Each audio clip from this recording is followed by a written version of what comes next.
வணக்கம் மக்களே வணக்கம். சற்று முன் கிடைத்திருக்கக்கூடிய ஒரு முக்கியமான பரபரப்பான அதிர்ச்சிகரமான தகவல். சற்று முன்பு வாக்குமூலம் அளித்திருக்கிறார் செந்தில் பாலாஜி. பயத்தில் ஸ்டாலின். அப்படி என்ன வாக்குமூலம் கொடுத்திருக்கிறார் செந்தில் பாலாஜி? ஒருவேளை எல்லாரையும் மாட்டி விட்டுட்டாரா?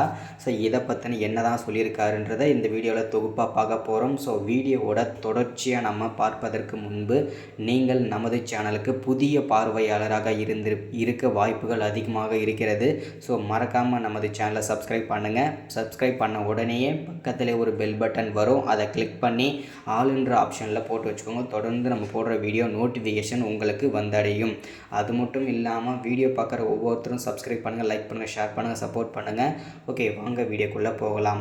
சற்று முன்பு கிடைத்திருக்கக்கூடிய ஒரு முக்கியமான பரபரப்பான அதிர்ச்சியான தகவல் என்ன அப்படின்னா, சற்று முன்பு செந்தில் பாலாஜி வாக்குமூலம் அளித்திருக்கிறார். அப்படி என்ன வாக்குமூலம் கொடுத்திருக்கிறார் அப்படின்னா, முதல்வர் ஸ்டாலினோட வலது கையின் கூட சொல்லலாம் செந்தில் பாலாஜி அவர்களை. ஸோ இப்போ செந்தில் பாலாஜி என்ன வாக்குமூலம் கொடுத்துருக்குறார் அப்படின்னா, நாங்கள் என்னென்ன சேர்ந்து செஞ்சுருக்கோம், என்னென்ன மோசடிகள் செஞ்சுருக்கோம், எவ்வளோ சொத்துக்கள் சேர்த்துருக்கோம், எங்கே எவ்வளோ எந்தெந்த பேங்க்கில் எவ்வளோ பணம் இருக்குது. ஸோ இது எல்லா தகவலுமே பார்த்தீங்கன்னா சிபிஐ, அதாவது பார்த்திங்கன்னா அமலாக்கத்துறையிடமும் அதேமாதிரி போலீஸாரிடமும் செந்தில் பாலாஜி வாக்குமூலம் அளித்திருக்கிறார். செந்தில் பாலாஜி வெளியே வருவதற்கான வாய்ப்புகள் இருக்கிறது. ஆனால் அவருடைய தம்பி அசோக்குமார் சரணடைந்தால் மட்டுமே செந்தில் பாலாஜி ஜாமீன் வழங்க முடியும் அப்படின்றத ஹைகோர்ட் வந்து பார்த்தீங்கன்னா தீர்ப்பளிச்சிருக்காங்க. இப்போ செந்தில் பாலாஜியுமே அசோக்குமாரை சரணடைய தான் சொல்லிட்டு இருக்காரு. ஆனால் இன்னும் அவர் தலைமறைவு தான் இருக்கார். ஸோ செந்தில் பாலாஜி வாக்குமூலம் அளித்தது என்ன அப்படின்னா, முதல்வர் ஸ்டாலினை போட்டு கொடுத்திருக்கிறார் என்பது ஒரு மகிழ்ச்சியான தகவல்.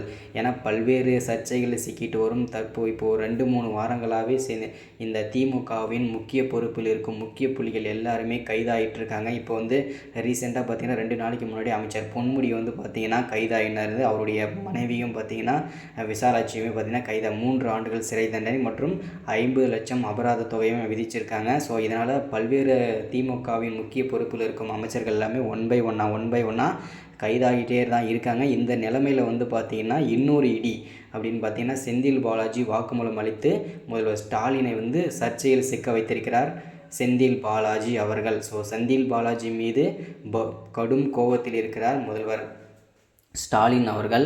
ஸோ இதுதான் இந்த வீடியோவில் அப்டேட்டாக கொடுக்கறது. அதே மாதிரி செந்தில் பாலாஜி இந்த வாக்குமூலம் கொடுத்தன் அடிப்படையில் பல்வேறு விசாரணைகள் நடைபெற இருக்கிறது முதல்வர் ஸ்டாலின் மீது. அமலாக்கத்துறை மற்றும் போலீஸார் தலைமையில் பார்த்திங்கன்னா இந்த விசாரணை மேற்கொள்ளப்படும் இன்னும் ஒரு சில தினங்களில் முதல்வர் ஸ்டாலினுக்கு.